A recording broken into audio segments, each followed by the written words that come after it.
आज सकाळी सकाळी पावसाची सुरुवात. बाहेर मस्त असा पाऊस पडत आहे आणि इथे म्हटलं चला चहा करून घेऊया. चहा झाल्यानंतर करायचा होता मला टिफिन, तर इथे भाजी आणि चपाती. तर ह्या वालाच्या शेंगा आहे, आता बऱ्याच दिवसांनी आणलेल्या होत्या.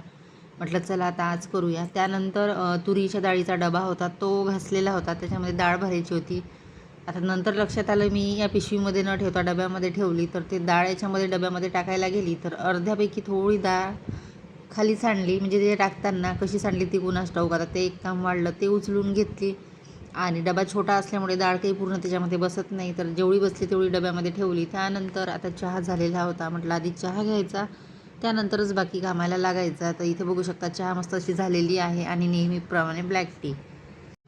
चहा झाला की मग बाकी कामे करायला मोकळं. आता त्यानंतर इथे रात्रीचा जो पुलाव होता तो गरम करायला घेतला. तो गरम करून घेतल्यानंतर इथे भाजी करायची होती वालाच्या शेंगाची.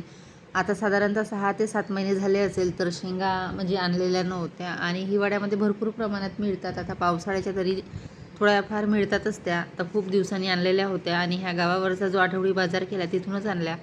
तर छान होता ते शेंगाची भाजी. ते शेंगदाण्याचा कूट वगैरे टाकला तर आणखीनच छान होते, पण मी सिंपलच करणार आहे. तर एकीकडे भाजी झाली आणि आता चपात्या करायला घेतल्या. तर भाजी व्हायला 5-10 मिनटं तरी वेळ लागतोच. त्यानंतर इथे बघा चपात्या मस्त अशा टम्म फुगलेल्या आहे, चपात्या पण झालेल्या आहे आणि सकाळचा टिफिन आता तयार. आता राहिलेली होती बाकीची कामे, तर भांडे वगैरे घासायचे होते, गॅस ओट्याचं क्लिनिंग होतं, ते सगळे कामे आटपून घेते. त्यानंतर मग आता दुपारच्या स्वयंपाकाची तयारी. तर इथे बघा हे दुपारी आता बटाट्याची भाजी आणि भात करणार आहे. तर इथे बटाटे उकडायला ठेवले, बटाटे थोडे जास्तच उकडले आणि त्यानंतर मस्त अशी बटाट्याची रस्साभाजी केलेली आहे. एकीकडे भात केलेला आहे आणि चपाती आता भाजी करणार नाही कारण सकाळी केलेली होती. त्यानंतर हे मनी प्लांटचं झाड आहे, तर हे छान पानं यायला लागली याला आणि याच्यामध्ये ठेवलं मी पाण्यामध्ये ते, आणि हे किचनमध्येच लावलेलं आहे झाड.